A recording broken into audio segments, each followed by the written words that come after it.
Patent searches aren't cheap. So, do you pay lawyers thousands of dollars? Or just to see what the situation is? How about just doing it yourself? And that's what this lecture is about. How do we figure out what's patentable and what's been done? And so we're going to talk about the process that people use to do patent searches. So why not just skip the search and compete in the market? And the reason why you want to do it is somebody might have, you want to find out what's been benchmarked. You could save yourself some time and money, and you could improve the quality of your product. Also, the quality of the claims, and this is how you defend your product. You want to make better because it's more than just you. It's also, is my product better than somebody else? It helps you learn more about the topic matter, get reference information. You can get information on the competition, see what they're doing. It helps you guide what you want to do in the search. And also, you can cultivate contacts because there's all kinds of references that exist within a patent. So I want to know, is my idea patentable? Is it novel? Is it non-obvious? And so these are the costs that typically would go into for you looking at things that pertain to patents. And actually, that's from a few years ago, so it's probably even more. So what drives your patent is, what's the cost of it? How much time is it going to take? How novel is it? And what is the competition doing? That's what's driving all of this in terms of cost. Apple has over 1,200 mobile patents. It can get expensive quickly. Not only that, but the lifetime cost of these maintenance fees can be hundreds of thousands of dollars. So you multiply that by the number of patents, and all of a sudden this gets expensive very quickly. And so that's why you've got to make money. Now, say I have a public release like Kickstarter. What I have to do is, guess what? Once you present it in the public domain, and here's a warning, and they don't give you this warning in Venture Devils, and it drives me crazy. Once you show your idea in a public forum, the clock is ticking. Now, you can go the provisional patent route, but you take the risk that if this doesn't correlate to this, then all of a sudden you lose that year, and now you're looking at this. Or you could go straight to the filing. And what's going to happen is you're going to get rejected and refile, and within 1.5 to 2 years it'll be granted. International filing can take up to 2.5 years. But until you file, you don't set what's called a priority date, meaning from this point forward, the rights belong to me. The quality of a patent sets its value. There's a lot of junk patents out there. How strategic does it apply? How scientific and how legal? Most patents don't make money. Only 10% of all patents actually make money. In my case, 50% of my patents have made money. And that's because I was always very careful about filing. Submission detail. These are the things that go into a patent. And also references and citations. So when we look at a patent, what you could see is the name of it, an abstract to tell you what it's about, what is the priority date, what is the patent number, and there's classifications of where you can find this stuff when you start doing patent searches. All products have class numbers associated with them, so this helps you find them a lot more easily. And as you can see, this was filed in 1992, and it wasn't until 1995 that it was granted. And here are past patents that are related to this, other references. And so looking at the references, you can write these people if you have questions or something like that. And that's what I mean, you can make contacts. Now, international patents are filed under the World Organization. There's a patent cooperation treaty. And that's that other nations, once you file it, internationally, it recognizes that patent and it gives it a number. So your base strategies are, how do you want to look at this? And you can look at it as a product map. You can look at it as white space, which means the industry, sector, and technology. Meaning when you start doing your searches, you can do a landscape where basically you start searching competitors, or you could be part of a monitoring service and they update you on what comes along. So these are the variables that you look at. Domestic patents are governed by the USPTO. It's not the best looking website, but man, there's a lot of information on there. International patents vary nation to nation. The EU has one governing body, the EPO, and there's also the JPO, the Japanese Patent Office. And what the three of these do is try to harmonize their operations between Europe, the United States, and Japan. Here are different websites. You can go look up patents. There's a USPTO. There's free patents online. They tend to show you more claims. The thing I like about the USPTO is it only costs you $3 if you want to look at a patent. Google Patents have free copies, different search engine, so you can turn up different patents. And so you can miss patents. The European Patent Office is eSpace, and WIPO, the World Intellectual Property Office, which covers 188 UN member states. But you may have to refile. Other patent organizations are listed here. Now, a search is the same as a web search, but you're trying to find the right keywords.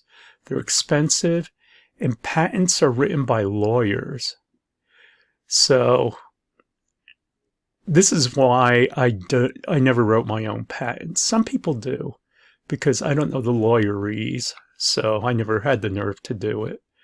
But why do so many patent searches don't work? And that's that you have gaps. The claims are in the previous art, but it doesn't show up.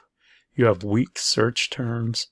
And the thing is, foreign terminology might be different than American terminology, like boot versus trunk. You need to combine search terms, and you get a lack of quality search results. Here's where the USPTO office is. As you can see, it gives you all the background about patents. And the USPTO actually gives you a 7-step process. And how do you use searches? Well, they tell you. Again, this looks like something out of the 1990s, but the content is really great. So what you're really trying to do is first get a gross filter, which is a field code. And then you could classify it, and then you can generate data. And so one big skill you need to develop is skim patents, meaning can you go over it in a minute? Otherwise, you're going to spend a lot of time just reading patents. How do you get these base keywords? Brainstorm with others. Look at articles. Off of references, find keywords. And in terms of strategy, subject, author, company, product. What is it that you're looking for? And these are the most common search terms that people look at. And these are the field codes, whether it's patent number, issue date, title, description, specification, and classifications. Also, inventor names, city, state, if you know the person who actually worked on something. What it comes down to is they allow you to use Boolean operators, so and, or, and not. So here it's inventor. Also, what is the class number? So this is class 270 and subclass 91. And so this would do the field search. You can use quotations, you could do a date range, or you could do truncations, which is a wildcard. For example, in my patents, my name is either Steve or Steven. And so instead of having to do two searches, I just put a $sign after Steve and it gives me both. And I'm going to assume you know Boolean logic. But this is how you get what you're looking for when you have multiple operators. And so examples is if I want to search accelerator and mouthguard, has only both accelerator and mouthguard, whereas the other case is accelerator and mouthguard. So you get patent descriptions with accelerator in mouthguard, and you could look these over, these examples. So in terms of classifications, here are the different product classifications. And there's about 1,000 categories in the USPTO. So what does the flowchart need to do? First, educate on what words I'm going to use, and also get familiar with the USPTO or whatever you use, Google or whatever, their search engine. Brainstorm keywords, then do a topic search. And typically you use spec, which is the specialty, the field topic. And then look at the patents, see which ones are working or not working, and then adjust. And then once I figure out which patents they are, focus my search down, and then review the patents again, and then keep iterating here. With all those results, I can form my own database. And then try it again with different search engines to see if you come up with anything different. Now, here's a case where I'm trying to look at cold containers. And what this has to do is the government wanted to make containers that'll be chilled so they could transport blood without needing electricity for it. And so I'm looking at insulating beverage containers. And 28 patents came up. If I use thermos, I come up with 1,144 hits, and that's too much. So if I do thermos and beverage, 241, which is more manageable. But what these patents tell me is what class they're in, and then I come up with 156 hits. And then finally, the classification and spec beverage hits, 55 hits, which is more manageable. And so what I find out is blood transport cooler. Well, what do you talk about it? And so first we do a search and learn the lingo. And we find out that there is a product out there that's called the golden hour technology, which is basically glorified cooler is basically what it is. And so we brainstorm some words related to blood transport. And first shot at it, transport and blood, nope, too much. And then we try transport blood and cooler, more, but we still need to refine. And then we put courier, because this is transport. And so from these 5 patents, I'm hoping it'll point me to where I need to go. And so what we happen is we find out the patents that exist out there, but the biggest thing of all is we now have the classification. And then I do another search, and then I hit the jackpot, thermally insulated container, and this is a manageable number of patents to look at. Now, the next thing you do is read the claims. This is where you can actually break patents, and I've done it before. Read the claims and see what's wrong with them. Or how can I expand on this to take it beyond what it is? And so what are they claiming? It's a vessel that's going to be cooled, that's hermetically sealed, that's multi-layer, but they're using porous material under vacuum. What if you use straight vacuum? And then they have a second vessel. You can use Google Patents to look at it. Here are the different patent offices around the world to get information. Google's pretty good. And like I did a search for myself, and as you could see, here are a whole bunch of my patents that came through. A lot of them when I was working in microfluidics. The thing is, what is your patent strategy? It's an integral part of your business. So what are you using your patents for? Are you going on the offensive? Meaning, I want to basically scare off the niche eaters. Am I using it for defensive, heads on a stick? Or am I using it for marketing? meaning I'm creating assets to drive revenue. Now, the thing about your core patent is that you need a strategy around it. It's just like when an aircraft carrier doesn't go out, it doesn't go out alone. You're talking about a carrier group. Somewhere under here, there's a submarine, you have destroyers and cruisers and everything else, because you need to protect the aircraft carrier. And it's the same exact way with your patents. You surround your main patent with supporting IP. Why not just skip the search and compete in the market? And this is actually what Mark Cuban suggested, and I think he kind of has a point.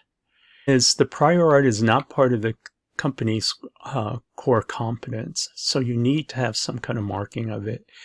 You want to form portfolios. You need to audit your portfolios to see what you need to support and what don't you need, because it gets expensive. How much can you delay on certain things? And so patents basically give you a structure of how you treat your IP. Now, what if you get shot down? Find a good lawyer, and trust me, there are good patent lawyers and there are bad patent lawyers. Keep filing until something bites. The iPhone got rejected 4 or 5 times before it was accepted. What Apple did is, really, when you read through the patent, it's not that impressive. But they kept filing until they found a sympathetic patent examiner, and that's how they got it passed. Find the prior art that, to disallow blocking the patent. Reduce the scope of your patent. That happens a lot. Improve on it. Or just ignore the dice just ignore it and roll the dice. The problem is that you could get triple damages. Yeah, that's not good. These are different services. If you have money and you want to use their databases or analytics, you can pay for it. I'm sure with AI, new ones have popped up. Here are some other patent links that you can look over. And so the patent process isn't cheap, but the web affords you resources to do your own research. And searching for patents is very similar to doing other web searches. There's a lot of instructional information, and if you have the resources, yes, you can pay for it.